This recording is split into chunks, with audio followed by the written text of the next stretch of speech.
நம்மளுடைய வாழ்க்கையில ஒரு ஸ்ட்ரக்சர் இருக்கு. அதாவது ஸ்கூலுக்கு போகணும், காலேஜ் போகணும், வேலைக்கு போகணும். இதெல்லாம் ஒரு பக்கம் இருந்தாலும், அடுத்ததா கல்யாணம் பண்ணிக்கணும், குழந்தை பெத்துக்கணும். இப்படிங்கிறது வந்து ஒரு கோலாவே இருக்குது. இதுல நம்ம பொண்ணுங்களை எடுத்துக்கிட்டோம்னா, எங்களுக்கு கடமை முடியணும், அதனால நீ கல்யாணம் பண்ணிக்கோ அப்படின்னு அந்த பொண்ணை வந்து கல்யாணம் பண்ண சொல்றாங்க.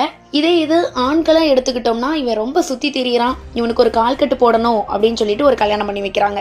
சரி, இவங்க எல்லாரும் சொல்லிட்டாங்க, நீங்க சொன்னீங்க கல்யாணம் பண்ணோம், நீங்க சொன்னீங்க கல்யாணம் பண்ணோம். சரி, கல்யாணம்லாம் பண்ணியாச்சு. ஒரு 6 மாசம் ஆனதுக்கு அப்புறம் என்ன குழந்தை இல்லையா, ஏதாவது விசேஷம் உண்டா அப்படின்னு கேட்கறது. இப்படி கேட்கறதுனால கல்யாணம் பண்ணியிருக்கக்கூடிய அந்த கப்பிள்ஸ் எந்த மாதிரியான பிரச்சனைகளை எதிர்கொள்றாங்க, அவங்க எப்படி கஷ்டப்படுறாங்க அப்படிங்கறத சொல்லக்கூடிய ஒரு புத்தகம் தான் மாதொரு பாகன்.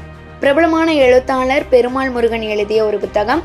இந்த புத்தகத்தை 1 part woman அப்படின்னு ஆங்கிலத்திலையும் மொழிபெயர்த்து வெளியிட்டிருக்காங்க. அதுக்கப்புறத்துல இருந்து இந்த புக்கு வந்து சர்ச்சைக்கு உள்ளாகுச்சு. ஆனா இந்த புத்தகத்துக்காக சாகித்ய அகாடமி விருதும் கொடுத்திருக்காங்க. ஒரு சர்ச்சைக்கு உள்ளாகினதுக்கு அப்புறமா ஒரு விருது கொடுத்திருக்காங்க அப்படின்னா அந்த புத்தகம் எப்படி இருக்குது அப்படின்னு நம்ம தெரிஞ்சுக்கலாம் இந்த கதையின் மூலமாக.